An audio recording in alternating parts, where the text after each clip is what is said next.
nem sempre se sabe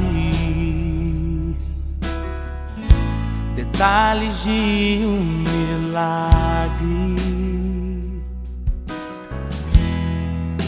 mas eu vou contar a história de um menino. Capítulo 6, versículo 35 diz a Bíblia: e Jesus lhes disse: eu sou o pão da vida, aquele que vem a mim não terá fome, e quem crê em mim nunca terá sede. Mas já vos disse que também vós me vistes, e contudo não credes. Todo o que o Pai me dá virá a mim, e o que vem a mim, de maneira nenhuma o lançarei fora. Porque eu desci do céu, não para fazer a minha vontade, mas a vontade daquele que me enviou. E a igreja diz graças a Deus. E a igreja diz graças a Deus. Pode tomar o seu assento, em nome do Senhor Jesus. Nós estamos mediante um texto do Evangelho de João. Porém, o Evangelho de João, ele se encontra como o quarto evangelho da Bíblia Sagrada, destacado como o Evangelho do canon ou canônico, porque o Evangelho de João, ele é único e separado. Por quê, pregador? Porque os três evangelhos que antecedem o Evangelho de João, eles são conhecidos como evangelhos sinóticos. Por quê? Porque cada um desses evangelhos, conhecidos como sinóticos, eles são destinados para um povo e para uma nação. O Mateus, quando ele vai escrever o Evangelho de Mateus, ele vai decidir ou vai destinar o Evangelho da sua autoria para um povo e para uma nação. E Mateus, quando narra o seu Evangelho, ele vai destinar a um povo e a nação dos judeus. Mateus vai trazer a sua narrativa do Evangelho para o povo judeu. Já o nosso irmão Marcos, na narrativa de Pedro, Pedro fala, Marcos escreve, e ele vai destinar o evangelho que vai ter por autoria de Marcos a um povo e a uma nação. E a nação a qual Marcos vai destinar o evangelho de Marcos são para os romanos. Já o doutor Lucas, ele vai ser privilegiado. Por que, pregador? Porque na Bíblia existem 40 autores que narrou os 66 livros que na Bíblia há. E dentre os 40 autores da Bíblia, o Lucas, ele é o único que não tem sangue judeu e nem descendência hebraica. O Lucas, ele é o único autor da Bíblia que é gentil. E ele é tão agraciado por Deus que ele tanto narra o Evangelho de Lucas, como também o livro de Atos dos Apóstolos. Porém, o Evangelho de Lucas vai ter um objetivo para uma nação e para um povo. E o povo a qual Lucas vai narrar o Evangelho é para os gregos. Agora, João vai ser diferente. O Evangelho de João não teve o intuito de somente ser apresentado para um povo ou para uma nação. O Evangelho de João, além de ser único e separado, o intuito de João foi destinar o Evangelho para todos os povos, todas as nações e todas as línguas. Por isso que o Evangelho de João, ele é um Evangelho de apresentação. O Evangelho de João, do capítulo 1 até o capítulo de número 21, João vai apresentar Jesus. E no capítulo 1, o João vai apresentar Jesus desde a fundação do mundo, dizendo: No princípio estava o Verbo, e o Verbo estava com Deus, e o Verbo era o próprio Deus, e nada daquilo que teve existência não poderia existir se não fosse através da poderosa palavra de Deus. Oh, maravilha! Me dá um pouquinho de retorno, por gentileza. Preciso só mais um pouquinho de retorno, que eu estou, é isso, maravilha, glória, isso, no capítulo, aí maravilha, aí eu coordeno aqui, obrigado meu pastor, aqui está maravilhoso, glória, no capítulo de número 2, o João, ele vai apresentar um Jesus transformador. Por que, pregador? Porque Jesus agora está em um casamento, e o casamento que Jesus está é do mestre Sala, e a Bíblia vai dizer que agora vai acabar o vinho, e quando vai acabar o vinho, os moços que estão no casamento, ao pedido do homem que está se casando, vai trazer 6 talhas, vai encher de água, e ali vai se realizar o primeiro milagre no ministério de Jesus, que é transformar a água em... Este é o primeiro milagre de Jesus dentro da Bíblia. E na nossa vida? Na nossa vida não é diferente, porque o primeiro milagre que Jesus realiza na vida do ser humano é transformar a sua vida da água para o vinho. Por quê? Porque Jesus é um Jesus transformador. No capítulo de número 3, o Jesus vai ser apresentado como o novo nascimento. Por quê? Jesus agora está dialogando. E com quem? Com agora, se for trazer para os dias de hoje, com o teólogo do momento, com o melhor pregador da época, porque ele está dialogando com Nicodemos. Quem é Nicodemos? O mestre da sinagoga, aquele que ensinava tanto para os fariseus, tanto para os saduceus, quanto para os cristãos da época que vinha ouvir Nicodemos, porque os fariseus e os saduceus são os doutores da lei daquela época. Por isso agora Nicodemos, ele está começando a dialogar com Jesus, e Jesus vai dizer para Nicodemos: Nicodemos, eu tenho que te fazer uma coisa. Fale, Jesus, você precisa entender que para entrar no reino de Deus, você tem que nascer de novo. Nicodemos fica maluco, como um bom judeu, enrola a barba, enrola o cabelo, e ele fala: mas mestre, como é que eu, um homem velho, vou entrar dentro do ventre da minha mãe e vou nascer de novo? É o céu querendo nos ensinar. Não adianta eu querer conhecer das coisas terrestres e não conseguir entender das coisas do céu. Eu vou de novo. Tem muita pessoa que quer pregar bonitinho, quer se exibir de conhecimento da terra, mas quando se diz das coisas sobrenaturais do céu, as pessoas estão esquecendo. Como assim, pregador? O nosso Jesus, e o culto da quinta-feira do dia 20 do 8 é um culto sobrenatural. Eu vou de novo. Ele é um culto sobrenatural. E Nicodemos fica maluco, Nicodemos fica desesperado. E aí Jesus está vendo: Nicodemos, você entende de tudo da terra, mas não entende de nada do céu. Quer entrar no céu? Quer, mas para entrar no céu tem que nascer da água e tem que nascer do... Meu Deus, que negócio é esse? Mas só que agora Nicodemos continua ensinando. E aí Nicodemos vai falar: mas e agora, o que eu faço?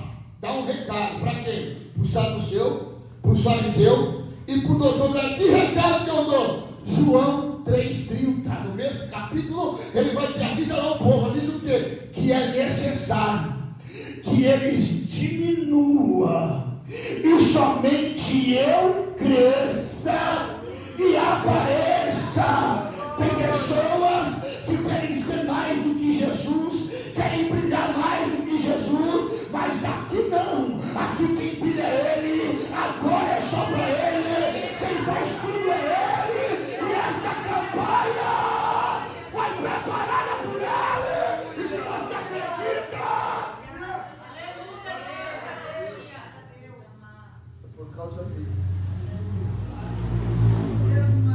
e por Ele é que são todas as coisas. No capítulo de número 4, o João vai apresentar um Jesus que quebra preconceito, paradigmas e paradoxos. Como assim, pregador?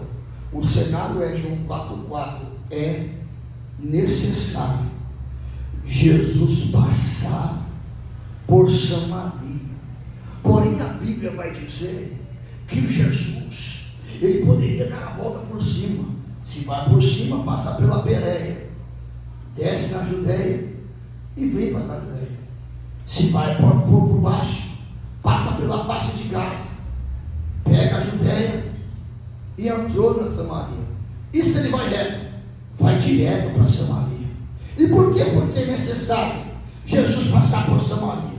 Porque havia uma divergência entre os judeus e os samaritanos. Certa vez, o nosso profeta, conhecido como Moisés, ele vai deixar algo declarado em Deuteronômio, no capítulo de número 28, dizendo que os homens deveriam adorar a Deus no monte chamado Gerizim. Então os samaritanos tinham por direito que ia somente adorar a Deus no monte que Moisés tinha declarado. Porém, Salomão, no capítulo de número 7, ele vai edificar um templo de adoração a Deus. Na onde? Em Jerusalém. E no capítulo 7, versículo 14, se meu povo, que se chama pelo meu nome, se humilhar, orar, se converter dos seus maus caminhos, então eu ouvirei do céu, perdoarei o seu pecado, sararei a sua terra. Versículo 15. E agora estarão abertos os meus ouvidos para a oração que for feita neste lugar. Então o povo tinha por certo que o povo de Jerusalém, os judeus, adorassem a Deus só naquele tempo. E aí começou a confusão, aquela guerra, aquela bagunça, aquela brigaiada para onde devia adorar. Jesus chega diante de um poço, e o horário era mais ou menos entre meio-dia para 1h da tarde, o sol quente, e Jesus chega no poço, porque ele sente sede. E quando Jesus sente sede, lá na porta da cidade de Siquém, ele observa uma moça vindo. Essa moça, para toda Samaria, era uma prostituta. Mas Jesus não estava enxergando uma prostituta. Jesus estava enxergando a maior ganhadora de alma do Novo Testamento. E a mulher vai se apresentar até Jesus. E quando ela se apresenta até Jesus, e você vai entender porque ela era uma prostituta, Jesus é para assim: moça, me dá um pouco de água. Olha a ignorância dela. Mas o Senhor é homem, e nenhum homem conversava com ela, a não ser para ter prazeres da carne. Segundo, o Senhor é judeu. E aí Jesus vai dizer para aquela mulher: esta água que você vai beber vai te tornar a sede. Aleluia. Mas a água que eu quero te dar, além de nunca mais você ter sede, eu vou te transformar numa fonte de água viva. E a mulher vai dizer: mas o Senhor não tem corda, o Senhor não tem balde. E Jesus vai dizer: a senhora tinha 5 maridos, e o que a senhora tem agora também não é seu. E a moça vai dizer: agora eu vejo verdadeiramente que o Senhor é profeta. E o diálogo ali começa a se prolongar. E a mulher vai perguntar: mas Jesus, depois de todas essas coisas que o Senhor disse, que eu vou ser uma fonte de água viva, aonde é que eu devo adorar? Aí Jesus vai quebrar os paradigmas, os preconceitos e os paradoxos, dizendo: nem os judeus, nem os samaritanos sabem o que adora e nem aonde adora. Sabe por quê? Porque o Pai está à procura dos verdadeiros adoradores que adorem a Ele em espírito e em verdade. E se tem adorador aqui nesta noite, dá um sinal para o céu. Séria, plaga, suriana. No capítulo 5, o João, ele vai apresentar o Jesus do contratempo. Como assim no contratempo? Quando Jesus quer fazer, não existe coisas que possa impedir. Por quê? Porque o tempo é dele. Porque quem faz é ele. E tudo foi criado no controle do tempo e da vontade dele.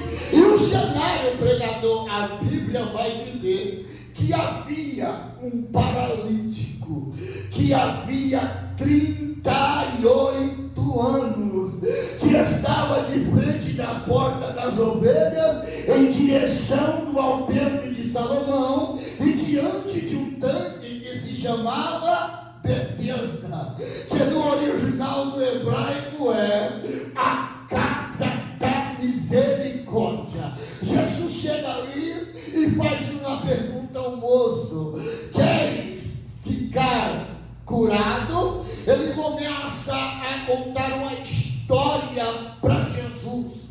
Sabe o que eu aprendo quando Jesus diz para ele: eu te fiz uma pergunta e eu quero uma resposta. Ei, ele vai dizer assim: eu até quero, mas todas as vezes que a água se movimenta, vai alguém e entra primeiro do que eu. Aí Jesus vai dizer: mas agora você não vai precisar de jeitinho brasileiro, você não vai precisar da ajuda de ninguém. Ele vai dizer: eu vou precisar do que então, Jesus? Só vai precisar de se levantar, pegar a tua cama e começar a andar. No capítulo de número 6, aonde nós lemos, primeiro, Jesus vai ser apresentado como Jesus provedor. Depois, o Jesus que anda sobre as águas. Terceiro, ele vai ser apresentado como o pão vivo que desceu do céu. No começo do capítulo de número 6, a Bíblia vai dizer que Jesus, diante de um barco em Canaã, que ele atravessa para o lado, ele começa a pregar o seu sermão. Porém, o sermão de Jesus, ele se prolonga porque demora 3 dias e 3 dias e 3. Como é gostoso ouvir Jesus falar. Como ele deveria ser maravilhoso. Por isso que é bom ouvir a palavra de Deus. Sabe por quê? Hoje as pessoas estão perdidas na revelação. Hoje as pessoas estão perdidas no labra-chuva e labra-canta. Sabe por quê? O povo não pereceu por falta de revelação. O povo não pereceu por falta de língua estranha. O povo pereceu porque lhe faltou conhecimento. Então nós não podemos ser emocionais. Nós precisamos viver uma razão da palavra do bom vivo que desce para nos alimentar. A palavra de Deus é o alimento para a nossa vida. A palavra de Deus é o alimento para a nossa, é a nossa substância, a nossa fibra óptica. Para que Jesus está pregando. Mas só que quando Jesus está pregando e a multidão está ouvindo, e o texto vai dizer que era 50 mil pessoas. Quantas pessoas? 50. Se eu pregando para quase 50 pessoas, já estou aqui com a perna tremendo, o coração acelerado, vim aqui falando: Jesus, vai na minha frente. Se o Senhor não for, não me leva. Imagina Jesus pregando para 50 mil pessoas. E 50 mil pessoas naquele momento ouvindo um sermão de 3 dias e 3 noites. Eu saí de casa às 6h30. O carro deu problema, agora já são 9 horas. E a minha barriga é um pouco pequena, já está roncando, já estou com fome. Meu Deus, você ri, né? Tá bom. Eu também sei que alguém deve estar com fome também essa hora. Porque saiu 6 horas de casa, o pastor já orou, já dirigiu o culto. Só também, só dá a bênção, o apóstolo pode chegar para tomar um chazinho da noite. Imagina agora a multidão, como é que está faminta. 3 dias Mas só que na localidade do lugar, meu pastor, não tem mercado. E piorou, não tem como comprar um pão. Na localidade que ele se encontra, meu pastor, não tem açougue para comprar um bife, ou então uma coxa de frango. Não tem. Na localidade que ele se encontra, não tem uma quitanda para comprar uma banana, uma maçã. Não tem. E de repente aparece o menino e o Felipe. Por que Felipe? Porque não é Felipe, olha aqui. O Felipe vai ver um menino, e o menino está apresentado. Não tinha quitanda, não tinha padaria, não tinha mercado, não tinha açougue. E o que ele tinha, pregador? Tinha 5 pães. Aleluia! E 2 peixinhos. Pão, multiplicação. O peixe na campanha, amor. Vou de novo, pega a revelação. 5 pão, multiplicação. Peixinho, compartilhando o Se fosse você, eu adorava a revelação do céu.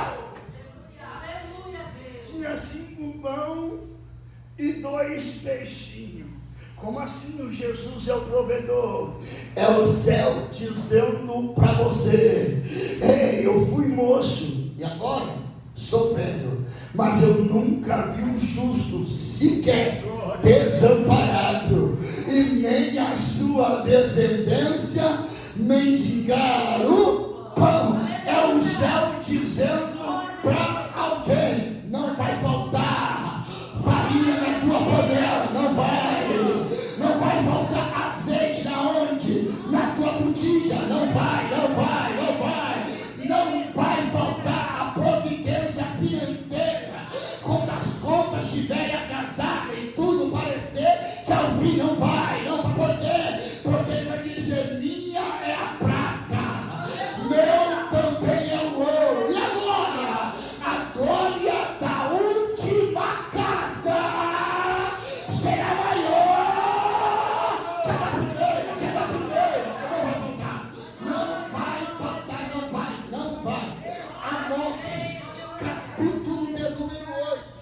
Versículo de número 11, o Amós vai dizer assim: vai chegar um tempo que o meu povo vai ter fome, e não vai ser fome de comida, mas vai ser fome de pão, palavra, e sede, e não vai ser de água, vai ser do Espírito Santo de Deus. Mateus 4:4.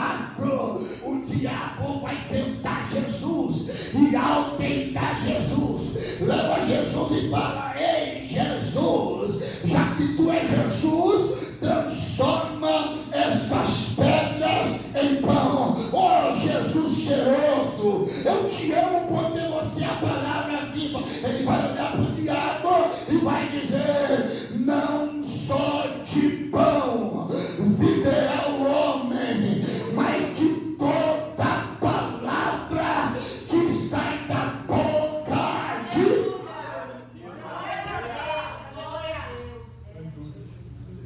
Eu já volto para o capítulo 6.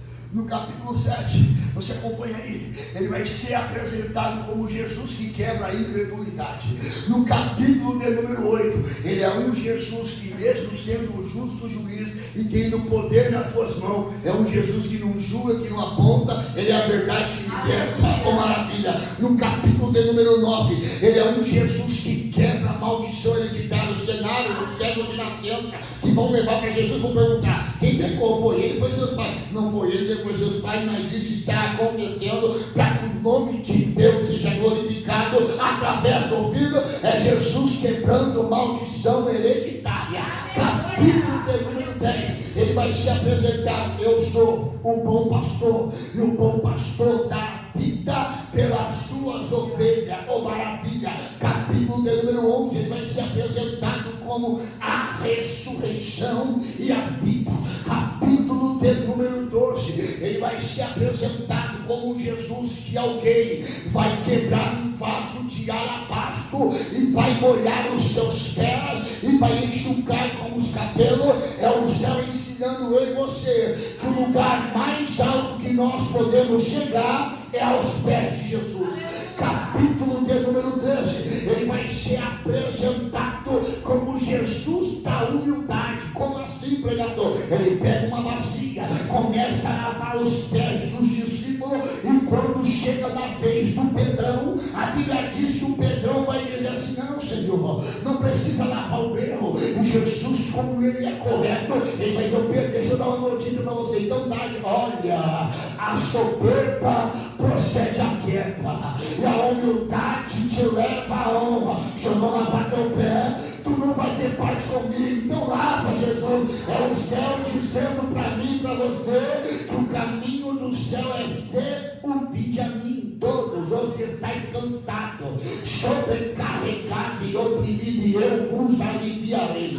Aprendei de mim, que sou manso e humilde de coração. Capítulo de número 14, ele vai apresentado como a nossa morada, e que o nosso coração não tem que se preocupar. Não se turbe o vosso coração. Credes em Deus, credes também em mim. Na casa do meu Pai há muitas moradas. Se não fosse assim, eu não vos teria dito. Versículo 6, ele diz: eu sou o caminho, eu sou a verdade, eu também sou a vida, e ninguém vai ao Pai se não for por mim. Capítulo de número 15, ele vai se apresentar: eu sou a videira verdadeira, e o meu Pai é o lavrador. Capítulo 16, ele vai dar as últimas instruções aos discípulos, dando a última ceia. Oh, glória ao eterno Deus. E do jeito que o pastor deixou aqui, ele ensinou. Ele está na ceia e vai deixar o papel, o lenço dobrado. O lenço dobrado está dizendo na cultura judaica: eu vou ao toalete, mas eu volto. Ele dá os últimos ensinamentos aos discípulos. Capítulo de número 17, ele faz uma oração, e a oração que ele vai fazer é assim: oh Pai, está na hora do Senhor me glorificar. Para quê? Para que eu consiga te glorificar também. É me ensinando e ensinando você. Pai, me dá força para que eu tenha força. Deus, me dá suporte para que eu possa suportar. Deus, me ajuda para que eu possa ajudar alguém. Então ele faz a última oração. No capítulo de número 18, ele agora vai ser preso, mas preso, ele é preso fazendo milagres. Jesus é preso. Quando ele vai ser preso, o Pedro vai lá e vai cortar a orelha do mal. Quando ele vai cortar a orelha do mal, os sonhos do mal caíram também. Por quê? Porque o mal tinha um sonho. Que sonho, pregador? De ser um sumo sacerdote. Mas só que um sumo sacerdote não poderia ser deficiente, não poderia faltar nada do corpo, não poderia ter uma deficiência física. E Jesus, que é onisciente, onipresente, onipotente, quando ele vê a orelha caindo, ele pega a orelha do Malco, vai lá e fala assim: o Malco, eu estou ressuscitando. É o céu dizendo: eu estou ressuscitando o sonho. Capítulo de número 19.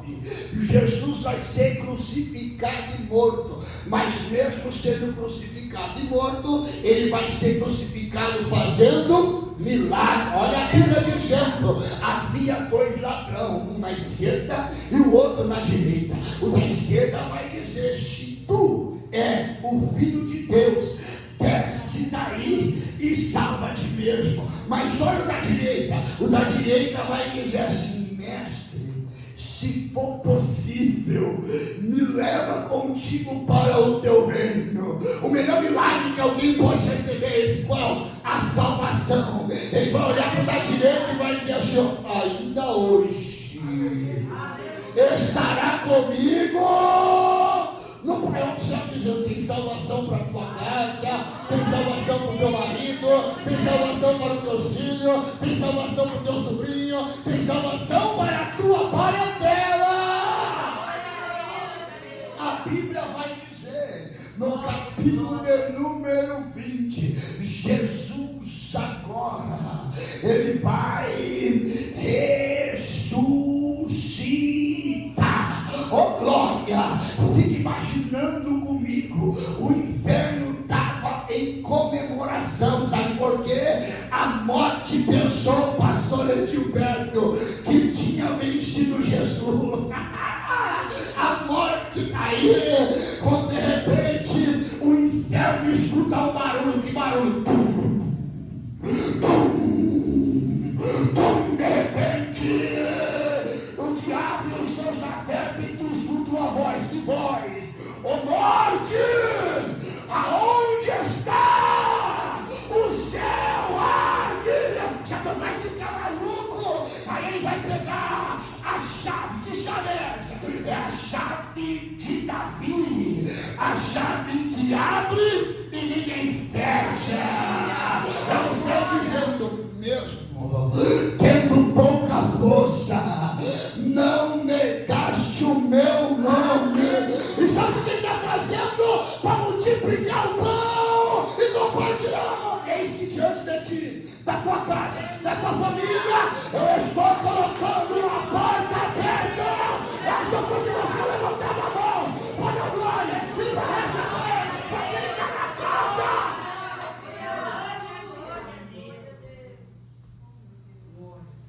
Finalizo o capítulo 21 e volto para finalizar a mensagem. Capítulo 21.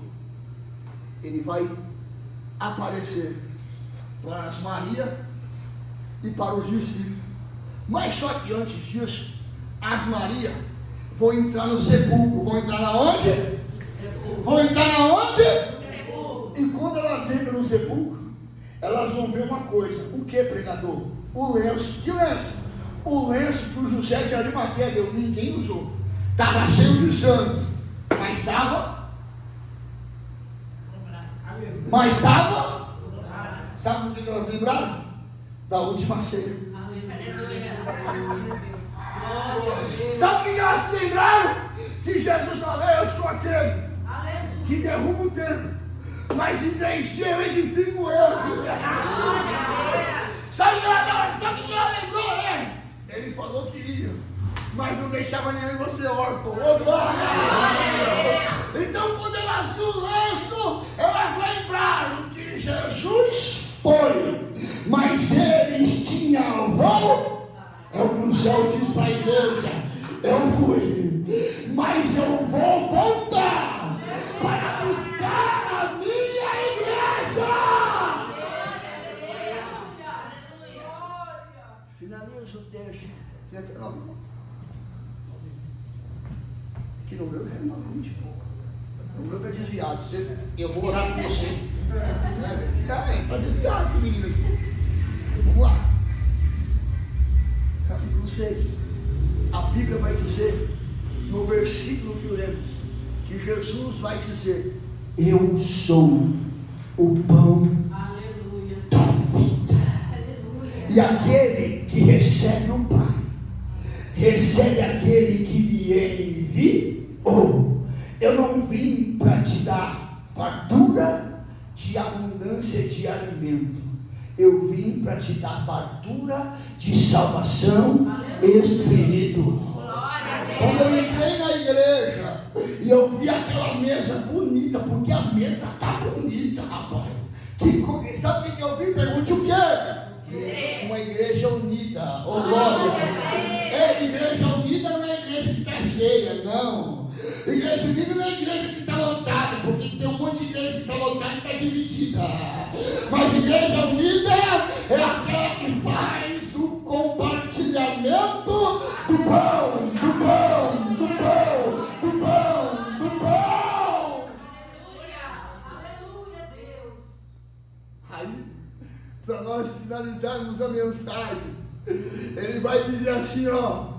Repita comigo: aquele que veio a mim, que veio no culto, que está na campanha, de maneira alguma, eu vou despedir de mão vazia. É o céu dizendo: está indo para casa debaixo de bênção. Está indo para casa, está indo levar salvação para a tua família. Está indo para casa, está indo levar libertação para o teu marido. Está indo para casa, está indo levando transformação para o teu filho, para os teus netos, porque o pão vivo está na casa. Se você acredita, aplaude e glorifica o nome de Deus.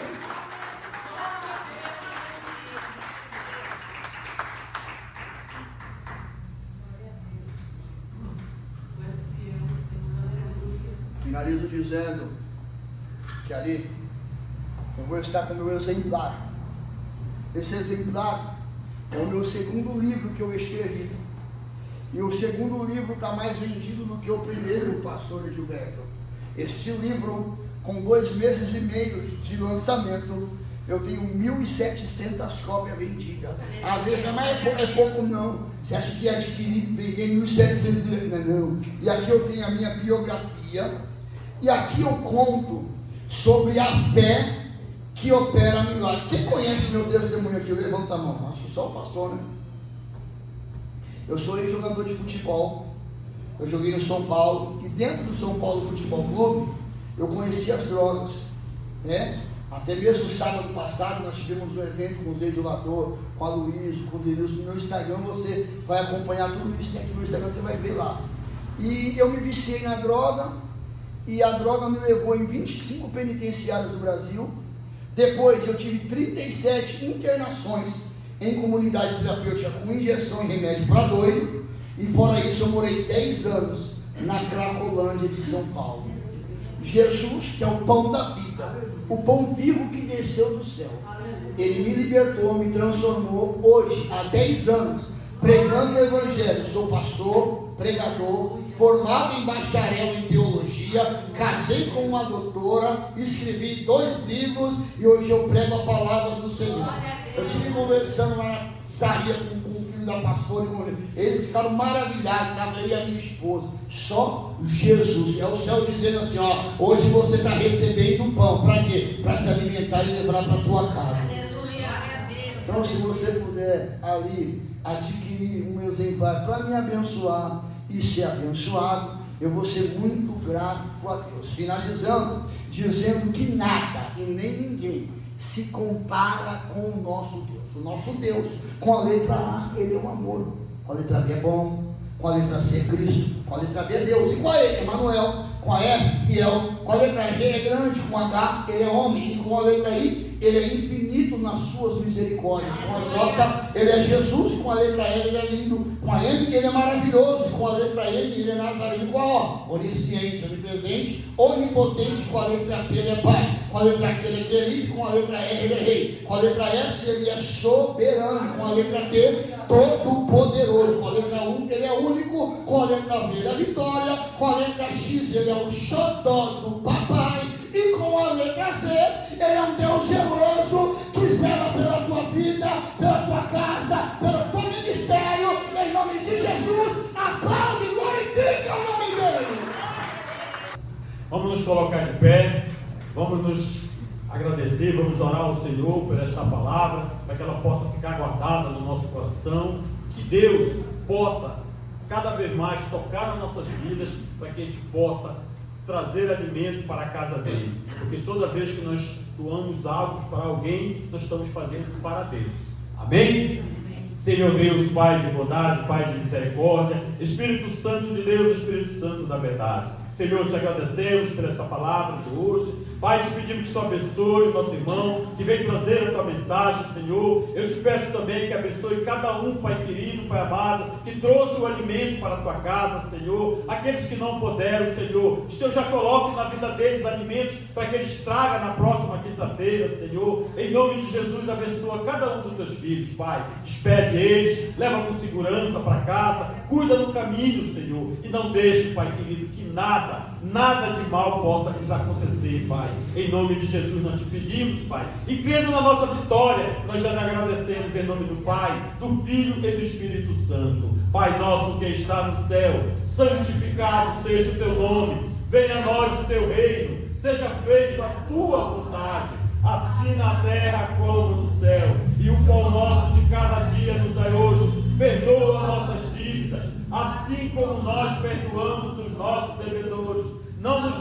cair em tentação, mas livra-nos do mal, pois teu é o reino, o poder e a glória para todos sempre. Amém.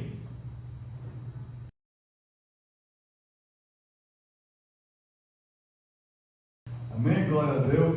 Nós vamos colocar as nossas mãos para segurar, para receber as bênçãos que os anjos do Senhor ainda estão dispensando aqui nesta noite.